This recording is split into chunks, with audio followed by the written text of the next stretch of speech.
Sobrang nakakagulat na balita. Grabe, President BBM nagsalita na. Nagulat kay Vice President Sara Duterte, gusto ma-impeach na. Ayon sa nakalap nating impormasyon, panalo na si BBM, umatras na si VP Sara. Wala ng Vice President, ayaw na ng Duterte sa administrasyon ng Marcos. Grabe si President BBM nagsalita na. Nagulat kay Vice President Sara Duterte, gusto ma-impeach na. Tara panoorin natin. Good morning, Yusek. Yusek, may we have your reaction lang dun sa naging statement ni Vice President Sara Duterte that she wants the impeachment trial to pursue because she wants to see bloodbath. Your comment on that? Medyo may pagkabayulente ang tugon ng ating Vice Presidente, pero we hope that it is just a figure of speech and it should not be taken literally. Kung yan naman po ang nais niya at talaga naman po magkakaroon ng balitaktakan kapag nagkaroon ng trial, hayaan na lang natin po itong gumulong. Sa point of view po ng Palace, whose blood should be spilled? Hindi po makikialam ang Pangulo patungkol sa ganyang issue.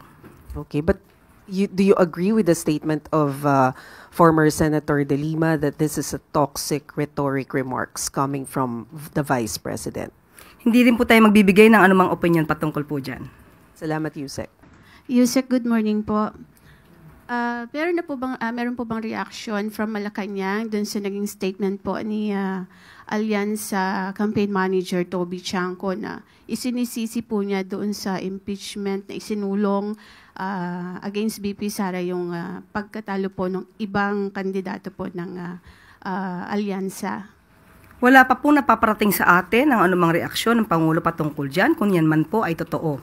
Ang tangi lamang po nga naibigay sa atin na impormasyon ay dapat pong iwanan na kung ano man yung mga naging issue nung panahon ng pangangampanya at magpatuloy na lamang po ang bawat isa ng kanilang trabaho para po naman ito ay sa taong bayan. Quick follow-up lang po. Hindi po ba kakausapin ng Pangulo si Kong Toby para po sabi niyo nga iwanan na dahil tapos na yung panahon ng kampanya, may mga nanalo na po? Wala pong napaparating sa atin ganyan sa ngayon. Maricel Halili, News 5. Yusek, good morning po. Yusek, if I'm not mistaken, matatapos na yung extension ni General Marbil sa June 4 kasi tapos na yung election. And meron ng mga pangalang lumulutang gaya ni General Melencio Nartaes being the number 2 man of the Nartades. Being the number 2 man and sinasabing close din kay Senadora Amy Marcos. And another name na lumulutang si General Torre, who led sensitive operations like the arrest of Pastor Apollo Kibeloy and former President Rodrigo Duterte. Meron na po bang take dito si Pangulong Marcos? At may nabanggit po ba si Pangulong Marcos kung ano yung possible criteria na mapipili niya as the next Chief PNP? Ang mga nabanggit niyo pong pangalan ay pulos po lahat yan ay may integridad at magagaling.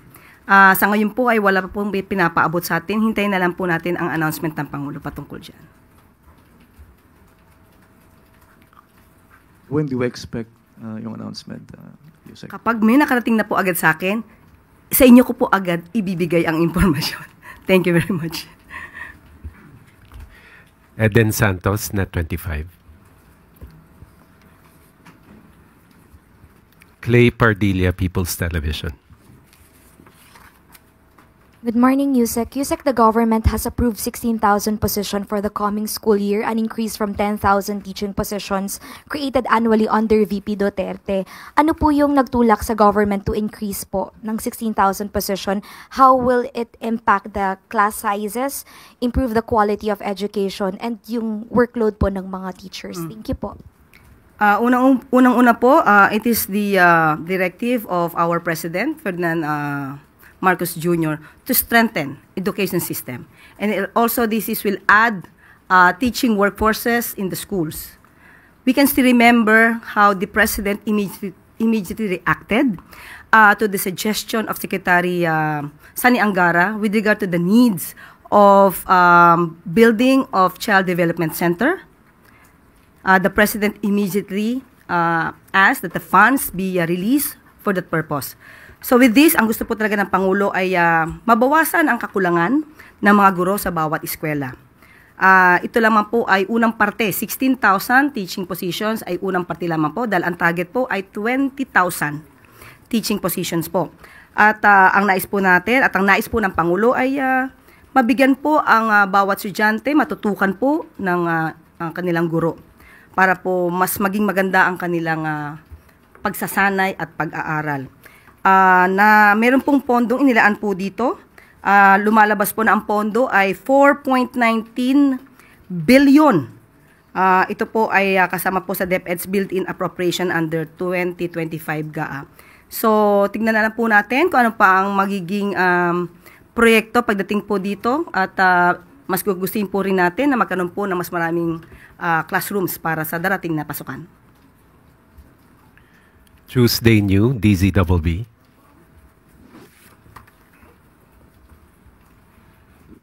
Good morning, ma'am. May utos po ba si Presidente kung meron man kaugnay ng problema po ngayon sa Visayas about the condition of the San Juanico Bridge? Kasi po medyo apektado na po yung mga residente, mga negosyante, at saka yung local economy doon. Ito lamang po ang una natin ipaparating. Ito'y ayon sa ating Pangulo. Ang pag-rehabilitate po, masasabi natin makakaroon ng pag-apekto no? Sa taong bayan, sa concerned citizens na nandoon sa lugar. Pero tingnan po natin ito sa mas positibong aspeto dahil ito po ay rehabilitation. Mas nanaisin po talaga na maiwasan kung ano maaaring idulot ng disgrasya kung ito man ay hindi maaayos na maaga. So, sa ngayon po ay nagkaroon po ng blue alert. Ibig sabihin na sa heightened alert ang mga concerned agencies para po matugunan, marespondihan kung ano man po ang pangangailangan ng mga tao na aapektuhan. Nagkaroon na rin po ng multi-task force at magkakaroon din po ng public assistance desk on both sides doon sa bridge at may 24-hour patrol unit na rin po for safety monitoring.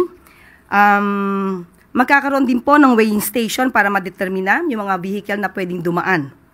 At ito po rin ang ipinangako ng DPWH, magkakaroon po ng 13 shuttle buses, 24/7 service para dun sa mga tao na maapektuhan para po magamit po ang lugar dahil light vehicles lamang po ang maaaring gumamit dito.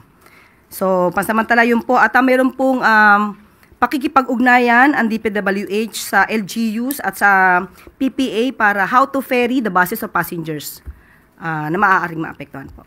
Thank you, ma'am. Last question, Sam Medinilla, Business Mirror.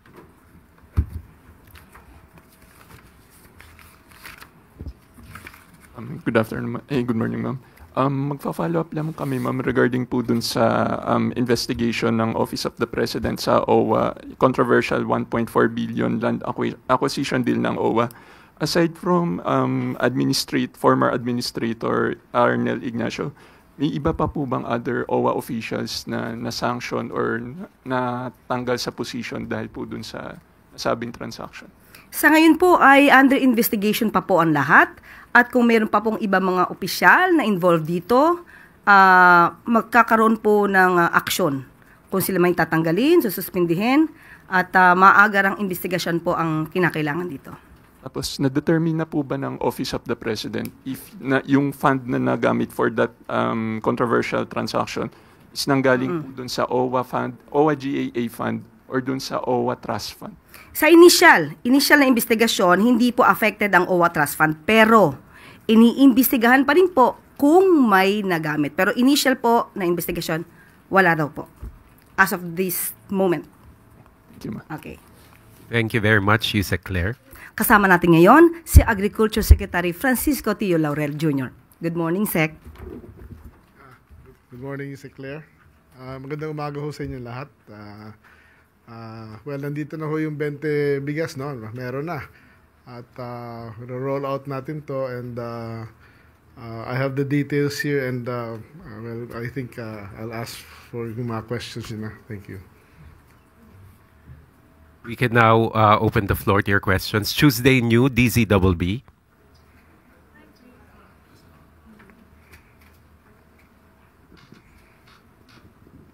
Good morning, Secretary. So far, sir, mga gaano na karami po yung na-dispose natin na tig 20 pesos na bigas? And I understand sa Kadiwa stores lang po muna ito and for vulnerable sectors. Ano po, kailan po mai-open yan for all, rice for all, the 20 peso rice? Well, base sa utos ng Pangulo natin, si Ferdinand Bongbong Marcos Jr. at na paramihin na ito kaagad at i-implement kaagad. Sa Cebu, basically, nasa 37 LGUs na tayo of Cebu, no? At nakabenta na tayo ng almost 12,000 sacks na since for this week. Sa mga Kadiwa stores natin na 34 Kadiwa stores, medyo konti pa lang dahil we started with a few nung Lunes, tapos nung Wednesday, ngayon nasa 34 na tayo, pero well, kita naman natin na medyo natutuwa ang mga tao at tuloy-tuloy naman. Ang problema namin na ina-address ngayon yung haba ng pila, no? So, we have ordered na bibisita ako, iikot ako mismo at para ma-address nga, magdagdag ng silya, maglagay ng electric fan kung hanggat kaya may kuryente, maglagay ng mga trapal o tolda para maano sa init. Alam niyo naman mainit ngayon, kaya i-address ho natin yan para maging mas maganda yung experience ng ating mga mamimili. Follow up lang, sir. So far, sir, ilan na yung naipalabas ninyo from NFA warehouses at sasapat po ba ito para masustain yung program? Definitely, we ang total natin yan, we have 1 million sacks available, na milled rice na yun, newly milled rice. From Mindoro, nakapagpadala na tayo ng barko sa Visayas. Unang barko dumating na sa Cebu. May pangalawang barko na aalis this week papuntang Bohol. Galing sa Mindoro yon. Yung Iloilo naman, mukhang nagbebenta na. But of course, ang problema natin ngayon is yung election na hold nga tayo sa election ng sayang nga ho yun ng 10 days. Then ngayon, may mga nanalo, may natalo. At of course, like sa Cebu, there's still a question kung itutuloy ba ng bagong gobernador yung programa o hindi. Sa Bohol naman, yun ang mukhang susunod na pupuntahan natin at fina-finalize na yung schedule tsaka yung stocks na meron na doon at magla-launch sa Cebu, Southern Leyte, and others, no? Yun, isa pang follow-up nga, sir, yung mga bagong luklok na mga LGU na nasa kabilang kampo, susuportahan po kaya ito para magtuloy-tuloy lang yung programa? Nakausap nyo na po ba sila o mayroon na po bang initial na pakikipag-ugnayan doon sa mga bagong naluklok sa pwesto na LGUs? Kami dito sa DA, wala namang kaming kulay dito, no? We are doing our job for the Filipino people. Yan ang utos ng ating presidente, no? Lahat ng kailangan bigyan ay bigyan, no? Walang kulay ito. At yes, we have started to trying to set appointments na with let's say the incoming Cebu governor and other government officials na kasama dun sa unang phase 1 na tinatawag natin, which is the NIR Region 6, 7, and 8 and yung Rice Emergency 12 and yun. Thank you, sir. Alvin Baltazar, Radio Pilipinas. Secretary, good morning po. Secretary, nabanggit nyo yung tungkol doon sa cooperation sana ng mga taga-LGU, Secretary. Apo. Bago ba yung election, ilang LGUs po ba yung nagbigay na ng kanilang cooperation para dito sa pagdidistribute ng Burambigas? Well, nung meeting namin dun sa Cebu with the governors of Visayas, almost all have committed naman. But then there are steps, katulad na may MOA na kailangan pirmahan, then ayun ngayon ang nandun tayo may mga pumirma na pero meron pang mga hindi nakapirma pending yung siyempre naging busy na lahat ng eleksyon pero ngayon tuloy-tuloy na lahat at we're setting up meetings and signing and scheduling the launches na. Kanina, Secretary, nabanggit nyo rin yung tungkol doon sa pila. Yung sa pila, mukhang may problema tayo doon sa pila. May mga pumipila daw kasi sa Kadiwa na nagpapakilalang anak ng mga senior citizen kasi hindi na makalakad, naka-wheelchair na. So, pwede raw ba yung ganong klase ng sistema on their behalf? Well, sa ngayon, pinapayagan namin yun dahil nga it might be true na ganun nga sitwasyon. But of course, we are listing down yung mga ganun nagkiklaim, and we will be counter-checking siguro sa kanilang tahanan at bisitahin sila para makita lang talaga. But of course, as of the moment, we cannot question, and we really need to dispose and move out our stocks, magandang quality na bigas para tuloy-tuloy ho na at least makinabang. Anyway, makikinabang din naman yung iba. Secretary, ihabol ko lang ito. As of now ba, meron tayo nakukuha ang mga reklamo doon sa mga posibleng pananamantala ng mga traders doon sa mga magsasaka? Particularly yung mga nambabarat sa mga local farmers natin. Well, meron na kami listahan of areas na identified na talagang mababa ang bili masyado ng traders sa mga farmers. We have 32 locations na sa Luzon na nakikita at iniimbestigahan na ng opisina ng DA kung sino yung mga traders na bumili na yon, because we have to identify them, and basically may investigation na nangyayari ngayon. Meron na rin kaming plano para sa next harvest season ay yung sa mga lugar na yon na medyo nabilhan ng 13 pesos, 14 pesos, 15 pesos ay kami na pupunta ron sa next harvest season. Nakahanda kami bumili at meron na kaming marketing or purchasing procurement group na mobile na tatakbo sa mga may balitang area na mababa ang presyo ng palay. Secretary, isa na lang talaga. Doon sa ginagawa niyong investigation, mayroon bang posibleng kasong maisampa doon sa mga nanggugulang sa mga local farmers natin? At anong kaso? Well, technically, wala as of the moment. Pero siyempre, maghahanap kami ng paraan na legally baka maglabas kami ng policy in the future. Pero pinag-aaralan pa ho ito, But the idea that is set a floor price. Sa ibang bansa, meron mga ganung patakaran, like in India and other countries. So we are studying the best practices sa iba't ibang bansa so that we can hopefully, but of course, itong mga ganito, we were checking pa kung kailangan ba ito batas o pwedeng Department Administrative Order lang. Salamat po, sir. Clay Pardilla, People's Television. Good morning, Sec. Sec, you've mentioned about the phases. When are we planning to expand the distribution of NFA rice or Bente Bigas to Mindanao? Okay. Well, yung phase 1 natin is ngayon na, with Negros Island region, sinama region 6, 7, and 8. Just to add and more details on that, sorry, may kodigo ko dito para I don't miss. Dahil maraming sa Region 1, first phase, ulitin ko lang, Negros Oriental, Samar, Eastern Samar, Negros Occidental, Northern Samar, Leyte, Bohol, Antique, Cebu, Iloilo, Capiz, Biliran, Southern Leyte, Guimaras, Siquijor, Aklan. Sinama din namin ng Mindoro kasi may clamor from Mindoro na galing sa amin yung bigas.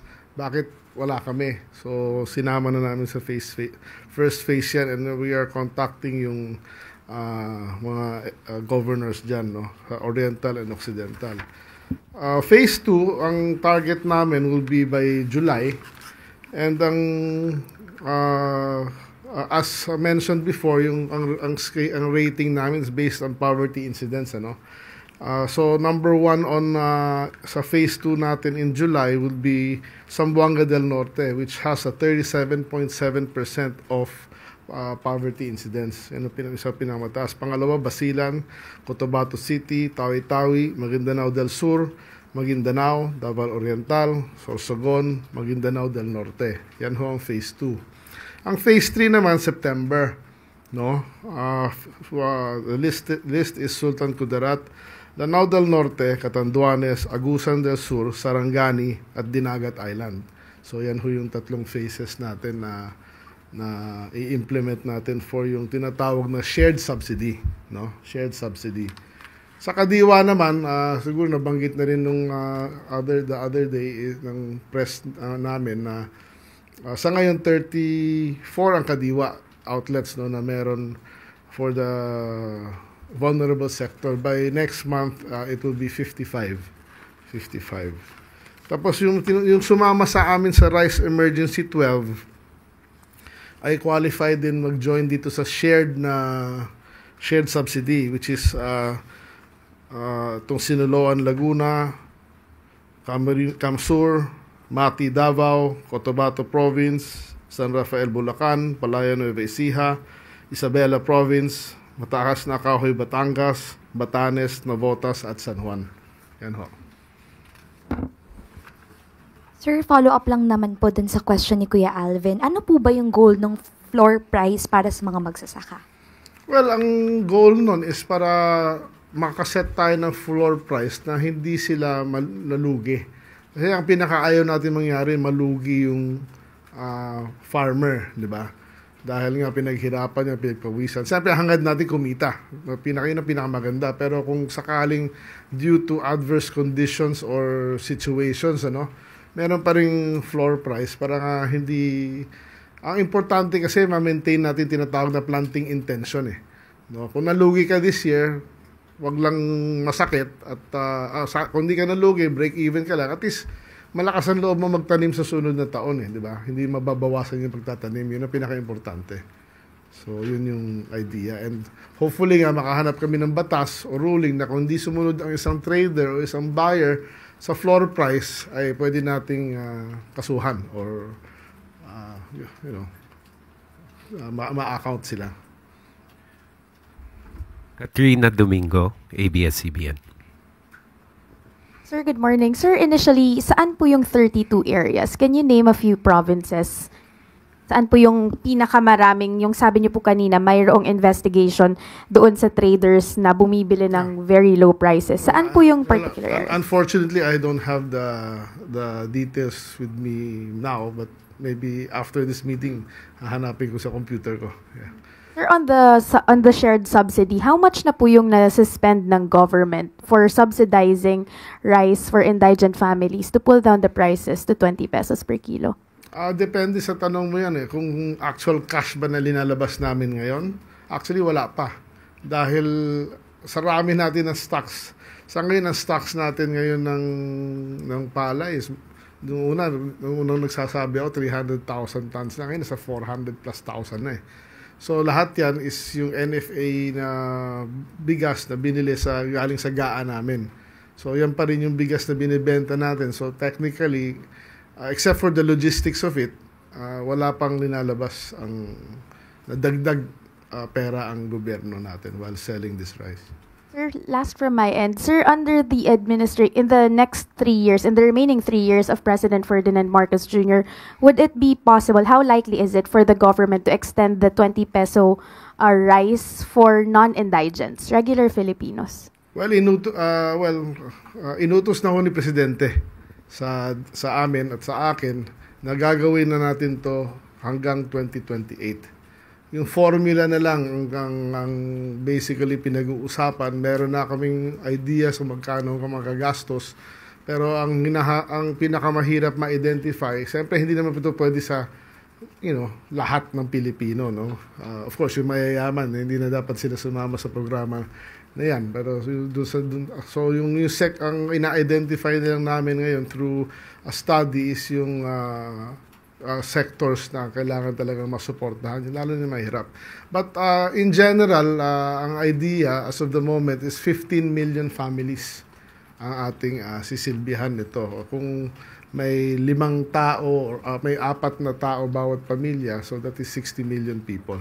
Tapos yung quantity per month, ina-identify pa, of course. Thank you. Sam Medinilla, Business Mirror. Good morning, sir. Nung last month po, na-mention ng NFA na medyo nahihirapan pa rin raw po yung government na makomply yung 15-day national rice buffer stock. Mm-hmm. Tapos ang current inventory raw po that time is 358,000 metric tons. Ngayon po, nagbebenta po kasi yung NFA ng bigas. So hindi po ba mas mahihirapan yung government na ma-reach yung buffer stock na 15 days kung patuloy po magsasell sila dun sa 20 pesos per kilo rice? Well, this year, umabot tayo ng 10 days na buffer stock, di ba?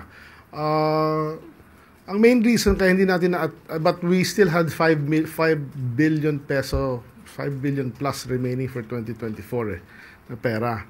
ang main problem namin sa NFA is kulang kami ng warehouse. O kaya yung warehouses namin, over the years, marami nang dilapidated. That's why, but of course, because of the thrust of our Presidente, binigyan na niya kami ng budget last year. No? So ngayon, dahil sa utos ni Presidente, ginagawa na lahat ng mga warehouse na yun. And hopefully by maybe first quarter of next year tapos na, and mas marami na tayong warehouses paglalagyan ng mga bigas na yan. And the budget technically is not enough per se to get 15 days. But kung mabago nga natin yung batas, no, at yung function, maibalik ng konti yung functions ng NFA na pwede magbenta ng binili sa farmer at paikot yan, then we can exponentially use the same amount of money to buy more rice, no, to serve as buffer stock and to serve the people with mas murang bigas. I-clarify ko lang, sir. Bali, off doon sa 358 metric tons na rice sa warehouses ng NFA, ilan po doon yung target ng NFA na mabenta under sa 20 pesos rice program? At 250,000. Tapos, last na lang, sir, for my part. Yung itutuloy pa rin po ba ng NFA yung pag-auction ng rice nito? No, ang utos ko sa last 2 weeks ago, I met with all the NFA officials, no, from the branch managers, regional managers, and the mga quality control. Ang sabi ko sa kanila, and pinapalakas namin talaga yung quality control ng NFA, no, para nga ang ipapabid na lang natin or na tinatawag is yung mga bulok lang talaga. Diba? Hindi naman, ang sinasabi ko naman dati pa na walang 100% na walang mabubulok. Meron. Kaya lang ano ba yung acceptable dyan na parameters, no? So sa akin 1 to 2% is acceptable, industry standard yan. So yun lang ang dapat natin ipabid. Thank you. Thank you po, sir. Eden Santos, Net 25.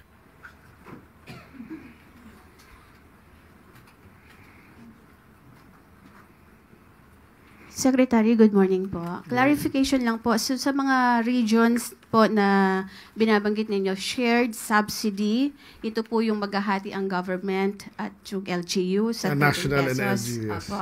Para doon sa 33 pesos kasi no, kaya naging 20.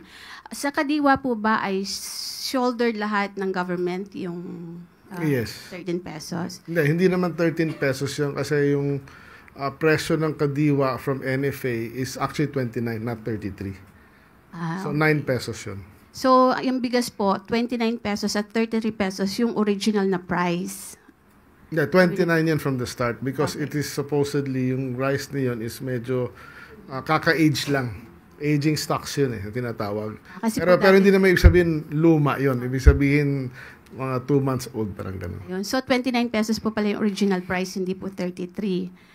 Anyway, hindi po sa Kadiwa, hindi po ba kakayanin ng government through DA po na i-shoulder lahat at Kadiwa centers po ang magbenta sa ating mga kababayan since meron pong mga LGUs na talagang hindi po kakayaning mag-subsidize para po makabili rin yung ating mga may hirap na kababayan na nasasakupan. Yung idea sa ngayon, medyo tama kayo ron. Yung idea sa ngayon, siyempre, hanggat maaari, dahil malaki din naman ang kailangan pera para doon sa mga first phase, second phase, third phase natin. Of course, yung mga mangyayari niyan, siyempre, mas gusto ko ng konti na may yung shared subsidy ang umiral para mas marami tayong magawa, di ba? Pero kung sakaling may LGU na may high poverty incidence na hindi kaya yun, talagang ang plano ay maglalagay ng Kadiwa. Doon po sa phase 2, mag-start on July, sabi niyo po. Yes. So ito po ay bandang Mindanao na yung makakabili po. Kagaya na nabanggit ko nga, yung Zamboanga del Norte, yung mga Basilan. Actually, karos lahat Mindanao. So asahan po ng mga taga Mindanao yung 20 pesos na bigas on July. Nagre-repositioning na kami as of the moment dahil nga it takes, medyo logistically kung nakikita niyo, pati tawi-tawi, yung mga ganun nandun Kaya kailangan Basilan, Isla yan. So it's a logistical concern na inaayos natin. Thank you po. Last question for Sec Q Laurel. Clay Pardilla, People's Television. Hi, sir. Sorry, sir, other topic. Can the Department of Agriculture confirm that it will impose a countrywide poultry ban from Brazil, which is our top meat supplier, which how it will affect our the prices and supply of processed meat products? Well, basically, tinamaan sila ng bird flu, no? And as of the moment, wala tayong regionalization agreement with Brazil. So, yes, we will have to ban the whole country from exporting chicken to us, no? But of course, hindi lang naman Brazil ang nagsusupply sa Pilipinas, no? Maraming nagsusupply ng frozen chicken to the Philippines. So, magda-divert lang ng market. But ang advantage lang ng Brazil, kaya malakas sila dahil sila pinakamura. So, baka mas makabili lang tayo ng yung mga importers or processors na mas mahal ng konti. Pero I think the price difference is a few percentage lang. So, as far as supply is concerned, I really don't see any issue. Baka may brief supply gap lang na baka 1 or 2 weeks because they have to change origins. But in general, I don't see any issue because even our local poultry industry is medyo maganda ang production eh. So, wala masyado akong nakikita issue. Ngayon, ikaw, bilang Pilipino, ano ang masasabi mo at reaksyon sa balitang ito? Mag-iwan ka ng komento sa ibaba at atin pong babasahin isa-isa.